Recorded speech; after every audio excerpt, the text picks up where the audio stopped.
Mr. Robinson? Yes. I didn't have time to You have to prepare. give us your name. Oh, I'm sorry. My name is Mark Robinson. I live at 4015 Sassafras Court. That's right here in Greensboro. I've lived in Greensboro all my life. I didn't have time to write a fancy speech. I didn't have time to, I didn't have the resource of an English teacher to sit down and write a speech with at school today and be, brought over here or practice or anything.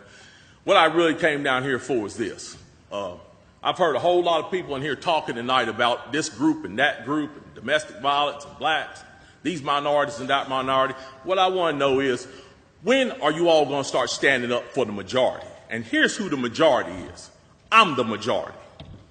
I'm a law-abiding citizen who's never shot anybody, never committed a serious crime, never committed a felony. I've never done anything like that. But it seems like every time we have one of these shootings, nobody wants to put the blame where it goes, which is at the shooter's feet. You want to put it at my feet. You want to turn around and restrict my right, constitutional right that's spelled out in black and white. You want to restrict my right to buy a firearm and protect myself from some of the very people you're talking about in here tonight. It's ridiculous. I don't think Rod Serling could come up with a better script. It does not make any sense. The law-abiding citizens of this community and many communities around this country, we're the first ones taxed and the last ones considered and the first ones punished when things like this happens, because our rights are the ones that are being taken away. That's the reason why I came down here today. Gun show or no gun show, NRA or no NRA. I'm here to stand up for the law-abiding citizens of this community, because I'm going to tell you that what's going to happen.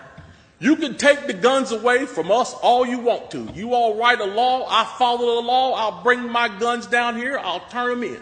But here's what's going to happen. The Crips and the Bloods on the other side of town, they're not going to turn their guns in. They're going to hold on to them.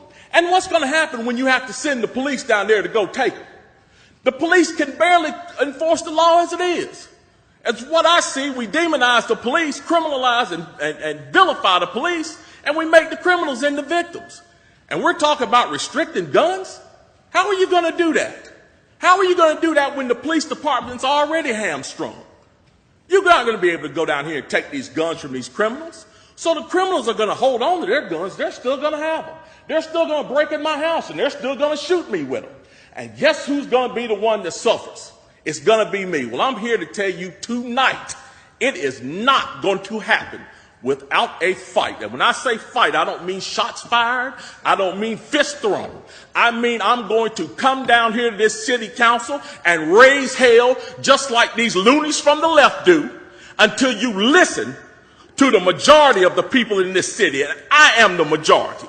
The majority of the people in this city are law-abiding, and they follow the law, and they want their constitutional right to be able to bear arms. They want to be able to go to the gun show and buy a hunting rifle or sport rifle. There are no military-grade weapons sold at the gun show. An AR-15 is not a military-grade weapon.